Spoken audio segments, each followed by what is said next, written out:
This video is brought to you by Ting. Get $25 of fun credit in the link down below.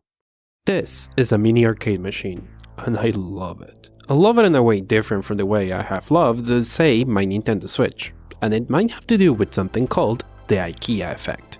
But I'm getting a bit ahead of myself. Let's start from the beginning. This is a Picade kit from Pimoroni. You do not buy a full arcade out of this box. You buy the parts to create your own arcade, and if you add a Raspberry Pi, charger, and OS, you can have the table arcade you have always dreamed of. And even though it is a bit on the pricey side, I impulse bought one when I visited the Raspberry Pi store in the last video. But why would I want to do that versus, say, buying a pre-made arcade machine?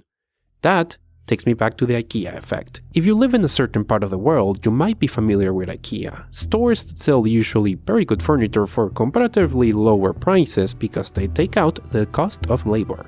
When you buy IKEA furniture, you get all the parts for it, and then you have to put it together at home. Here's the part that is interesting. People tend to like their furniture better if they put it together. And a series of studies by Michael Norton of Harvard Business School, Daniel Mochon of Yale, and Dan Arivelli of Duke identified that we are psychologically predisposed to like more the things we have in part built and put effort into.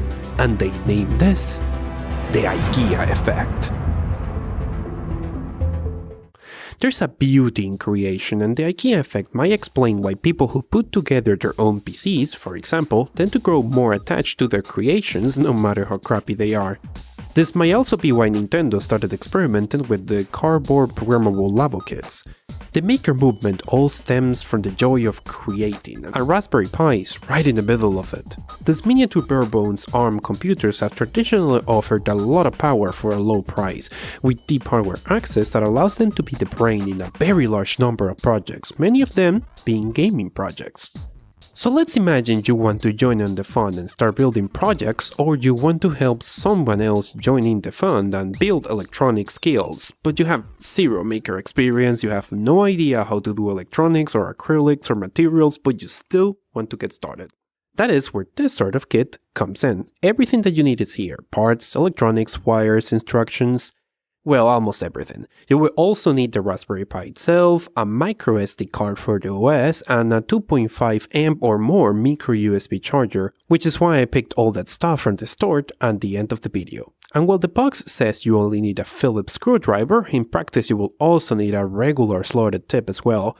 And if you have giant man hands like my own, you will likely need some sort of nipper for the small nuts. I imagine there's a fair number of video tutorials for the assembly of some versions of this kit. But, for the sake of the experience, I decided to try and use only the included instructions. This was a journey for sure. The two narrow clear-link top base go at the top and base of the screen and hold it in place. Place them with the flat edges, lying flush with the top and base of the screen assembly, and the cutouts towards the middle of the screen assembly. What the f*** is that supposed to mean? I consider myself a pretty good English speaker, but some of these explanations were a bit harder to visualize than I expected, and it took some fiddling and several aha moments before it all made sense. Once you sort of get the logic of how this thing was planned, it slowly makes sense, but the first 30 minutes are by far the hardest in terms of understanding what you are supposed to do. Another observation is that the kit came with a sheet of corrections and clarifications to the instructions, and I'm not sure when you're supposed to read this. Read them first and you have no idea what they're talking about. Read them after the instructions and you risk making mistakes and having to disassemble to fix them, as I did on the screen because I applied the ground screws. So I guess you will have to try and read both simultaneously. You start by assembling one side of the cabinet, then the screen, which you should do very carefully and cleanly, unless you like hair or dust stuck inside the screen once you finish the build. And after wrongly screwing the Raspberry Pi 3B+, that is going to power this whole thing and having to struggle to take it all apart, wiring the buttons to the Pi was surprisingly easy thanks to this little guy called a Picade X hand. One of the cool things about the Raspberry Pi ecosystem is the sheer amount of cool electronic accessories for it. On this case, this hat goes on top of the Pi, connected to the GPIO pins and facilitates many of the inputs to the buttons, along with a digital to analog converter for the speaker. Pretty nice. And then putting the console with all the buttons together and wiring everything carefully. If you're going to engage with projects on a serious level, you eventually are going to have to learn how to solder, but since that can be a bit intimidating if you're new, or if you were always terrible soldering during your 6 years of engineering school and the thing still makes you quite a bit nervous, I appreciate the care that was put into selecting components and cables that could all be put together without any extra tools or soldering, to keep track of what number each button is on the cables, or it could get messy. What I do not appreciate is that the last nuts and bolts of this assembly require some positioning in tight corners where you cannot see what you're doing, and that requires either taking some of the buttons off or just a ton of patience. So after an utter lack of proper cabling that will drive any serious PC builder insane, I was ready to give this a try. I will be very surprised if this thing works at the first try. So after turning it on, a number of things were not working. First thing was no image on the screen, which ended up being caused by two things. One was the ribbon cable of the screen was apparently not plugged in correctly to the LCD controller, which was a pretty easy fix, and the other was simply that Raspberry sometimes have a bit of a hard time detecting monitors that are powered by their USB ports, something that can be fixed with a single line on the boot/config.txt configuration file. The trickier one was that any operating system was just not recognizing the buttons and stick inputs. I struggled to figure this one for a bit when I noticed something about the Picade X hat.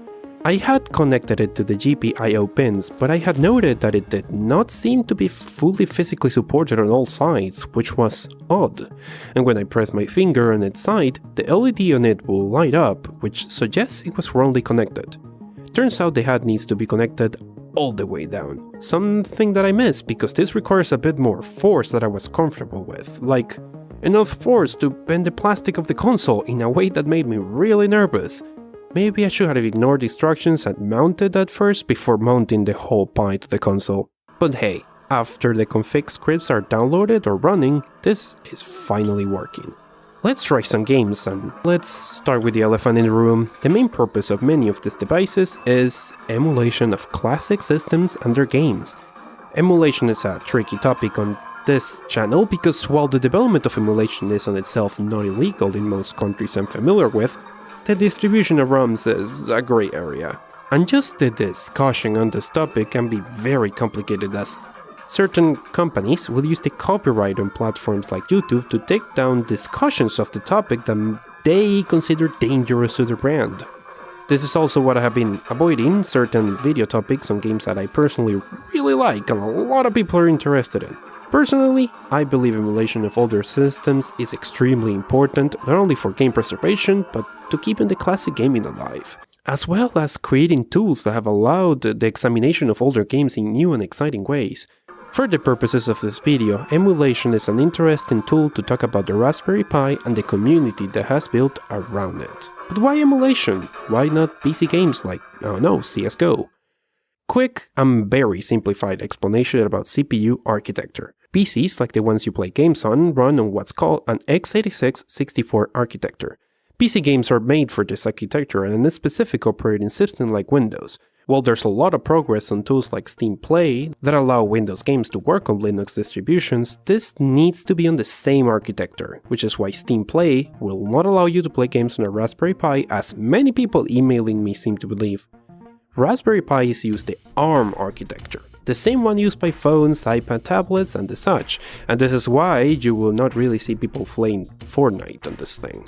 But emulation of older arcade games or consoles is possible due to a large number of open source emulators that have been recompiled for ARM, and retropie is a collection of scripts to get those emulations compiled easily. And playing those games with physical arcade controls is just really cool. With these results, one has to wonder, why isn't it more common to see attempts at developing or porting games natively for the Pi? When I bought this kit, I had the opportunity to chat with Evan Upton, one of the original creators and founders of Raspberry Pi. And when I asked if he was surprised about all the gaming people were doing on Pis, he had some interesting things to say. No, I think I've actually been surprised in the other direction. I've been surprised that there isn't more gaming on Raspberry Pi. Obviously, there's a big retro gaming community. There's obviously a lot of retro gaming, and that's not surprising. I have to say, I'm surprised that there isn't a significant native gaming world on Raspberry Pi. So you have a small number of open source games that have been Quake 3 type things that have been ported to it. So there's some games that have been ported. There's the retro emulation world. But I'm kind of surprised. We've sold 26 million Raspberry Pis. Not all of those into consumers, lots of those have gone into industry, but there are millions of Raspberry Pis on people's desktops and under people's televisions. And it's kind of on some level a bit surprising to me that there isn't a games industry. Maybe there's there's obviously a copy protection issue. We're a very open platform, and therefore it would be hard to enforce a copy protection strategy on the system. But I don't know. I'm surprised. I think all other computer systems that have come to be at the scale of Raspberry Pi have had a games industry. Yeah. Right. And I'd still love to see that. And it's the thing I talk about a lot internally is, how do we attract the attention? How do we make a case to games companies that there is an economic reason why they should be interested in the platform? I have had the same question regarding native key development on what is a very popular platform. Is it the lack of tools? Is it the lack of incentives? I don't know, and I will be very curious to hear your thoughts on comments. From a community standpoint, very few precious full game engines are open source, which is needed to port them to the platform, and even with that, the porting of an engine is no small feat. Progress for many interesting games can happen quite slowly. Believe me, I've been trying to do a video on native Raspberry Pi gaming for a while, and even though the community is making a brave effort, the state of things can be a bit rough. There are, however, interesting native gaming experiences of Pi that you have not heard about. Let's talk about Pico 8.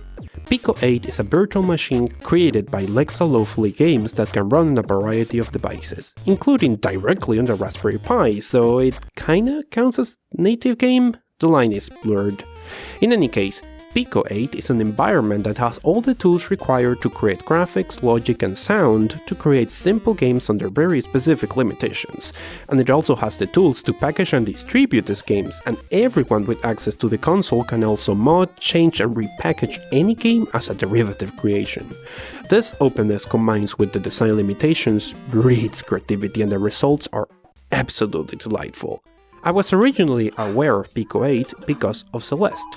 You might have heard of the indie game hit. I'm a big fan of this game, and you might have seen me losing my mind on Twitter when it won some categories on the Game Awards.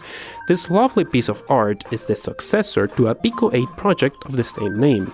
So naturally I wanted to try the original. What I did not know is how many other interesting indie titles are in there. I have absolutely used way more time than I expected exploring this thing, and since Pico 8 has been ported to the browser, you can easily try some of these games yourself if you're interested. I have fallen so much in love with the concept that I'm trying to figure out how to make a video about this topic that is appealing to a general audience, but this is not that video, so back to the arcade.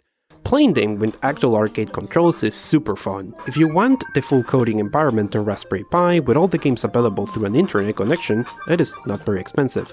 Here's some of the quick examples to show you the amazing variety of cool stuff that has been developed here.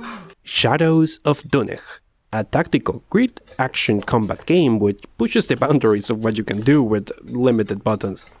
Great if you're a fan of stuff like XCOM or Advance Wars. Oru.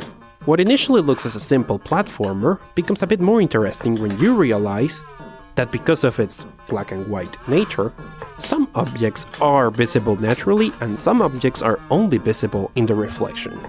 This forces you to observe carefully to solve each level. Some really creative stuff. And Fuzz, a remake of the classic indie game Fez. Look at this thing. Look at how neat it looks. I expected to mostly do emulators, but now between that and Pico 8, this machine is going to have a permanent place on my current living room. And it will have a place on my future LowSpecGamer office or studio, when I can afford one, which might happen when I stop impulsively buying cool stuff.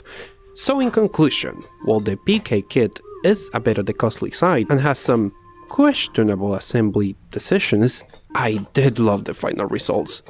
very much. Maybe it's the IKEA effect, but if you want to find an entry point into Pi projects with a low barrier of entry, this is pretty good, and I deeply enjoyed having made this video, so I can justify its purchase as a tax-deductible business expense. 8 out of 10 will impulse buy again. If building a kit like this helps you build up your courage to attempt something a tad more complex, you might want to consider adding mobile internet capabilities. While modern Pis include Wi-Fi and Bluetooth out of the box, there are hats out there that allow the use of mobile internet for more outdoor projects. This will of course require a SIM card, which can be a bit irritating, unless you use something like Ting. Ting is a mobile operator where you only pay what you use at very good rates, which means that if you spend a lot of time on Wi-Fi or need a SIM card for an occasional Pi project, all you need to do is to grab a SIM card from their online shop and you are good to go, because there are no contracts or prepaid plans. It has coverage in all the United States with compatibility of pretty much every phone, and if you use the link in the description, you get $25 of credit for your phone bill. The average Ting bill is $23 a month per phone, so that's essentially a month of free service. So why not give them a try? Make sure to show them some love, as their help is invaluable in keeping this channel going. And as always, thank you for watching.